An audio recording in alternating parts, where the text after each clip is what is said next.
Mas Anies Baswedan. Lo akan jadi jubir dia lagi nggak, Bos? Tidak. Enggak, karena dia tahu gue nggak setuju. Karena gue udah ngobrol dari kan kita ngomong terus gue bilang, Pak, ini kalau boleh milih nih, mendingan Bapak maju jadi gubernur aja. Pengakuan jujur mantan tim sukses Pilgub DKI tolak pencapresan Anies. Ya pantas, kan Anies tukang bersilat lidah sejak dini. Ditulis oleh tim redaksi jurnal, dikutip dari berbagai sumber. Karena dia tahu kalau lagi jelek gue celak, kalau lagi bagus gue dukung, jadi dianggap pendukung sportif gue. Kalau kecewa sih ada ya, bukan nggak seneng ya. Suka programnya, kecewa nggak jalan. Sih, eksekusi ya gitu. DP 0, OKOC. Halo, kembali berjumpa dengan suara Fani Bakri di channel Jurnal 45. Pro dan kontra pencalonan Anies Baswedan sebagai Capres 2024 terus berlanjut. Salah satu pihak yang terang-terangan menolak pencapresan mantan Gubernur DKI Jakarta itu adalah Pandji Pragiwaksono. Dalam video kanal YouTube Komisi.co yang diunggah pada 15 Juni 2023, komika dan juga aktor tersebut mengungkapkan ketidaksetujuannya terkait pencalonan Anies Baswedan sebagai presiden. Mantan jubir Anies Baswedan di Pilgub DKI 2017, Pandji Pragiwaksono, mengaku tidak setuju Anies maju sebagai capres di Pilpres 2024. Hal tersebut berawal dari Rian Ernest sebagai host yang menanyakan terkait pencalonan Anies Baswedan sebagai presiden. Dengan tegas, Pandji Pragiwaksono pun menjawab bahwa ia tidak setuju. Tidak, kata Pandji dikutip dari channel YouTube Komisi.co.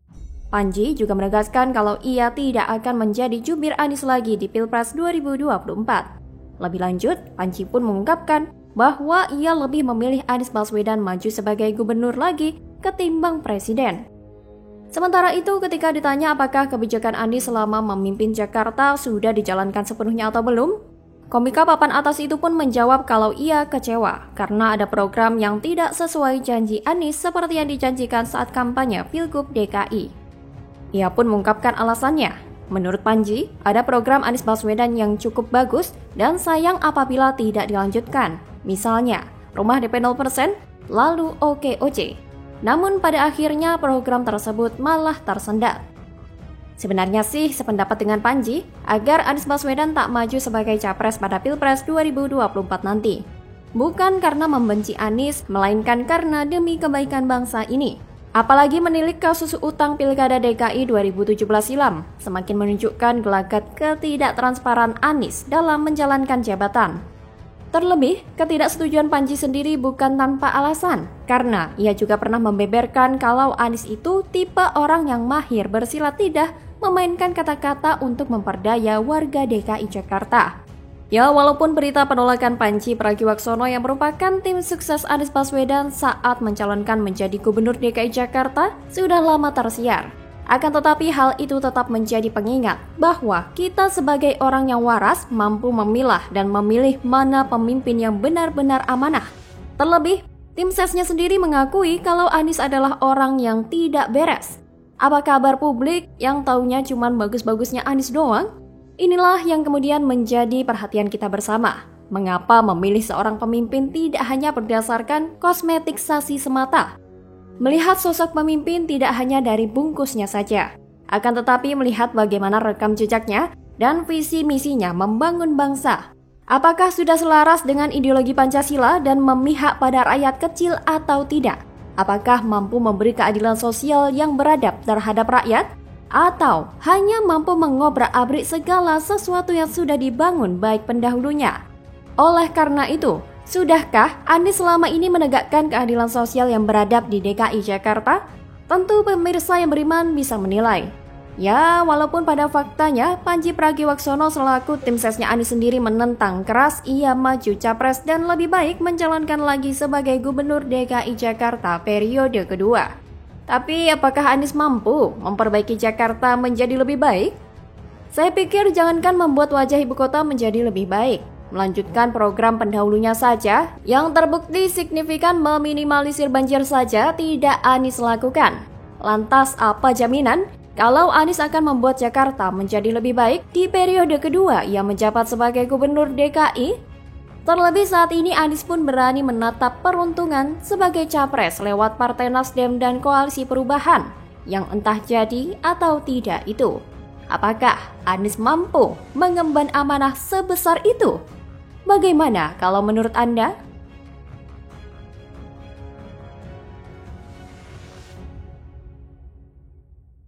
Jadi ini terjadi hanya masalah administrasi, tidak ada kerugian di sini, apalagi korupsi atau markup. Loh kok kelebihan bayar ya? Bukannya itu potensi korupsi? Ya, BPK kan Badan Pemeriksa Keuangan, bukan KPK. Jadi bukan tugasnya BPK menentukan ini korupsi atau bukan.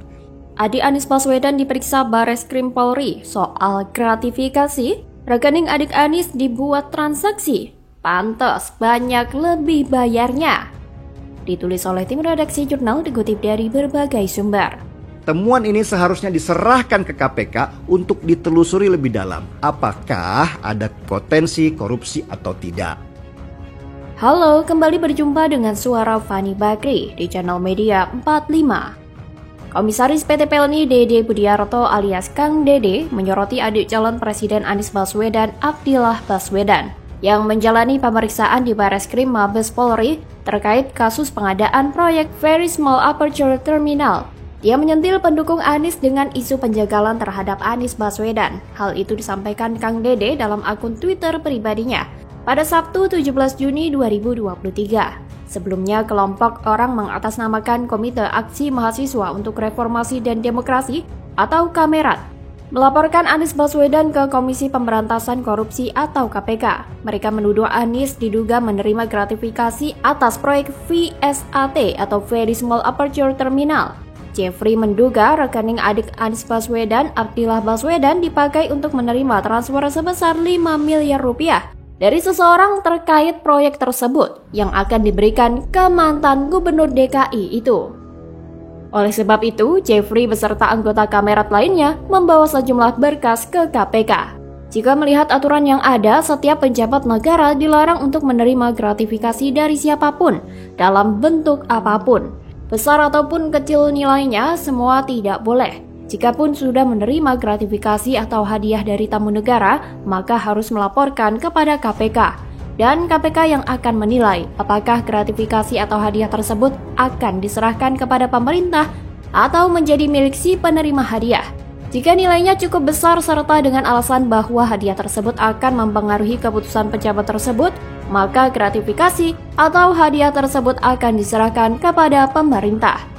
Pantas dilihat dari sepak terjang Anies saat masih menjadi gubernur DKI. Sangat terekam jelas dalam memori ingatan bahwasannya Anies Baswedan adalah manusia yang hidupnya selalu terselip kata wah. Lihat saja betapa sempurnanya kehidupan Anies selama menjadi gubernur DKI. Ia selalu memanfaatkan fasilitas kelas atas yang ia dapatkan dari berbagai tawaran orang-orang elit.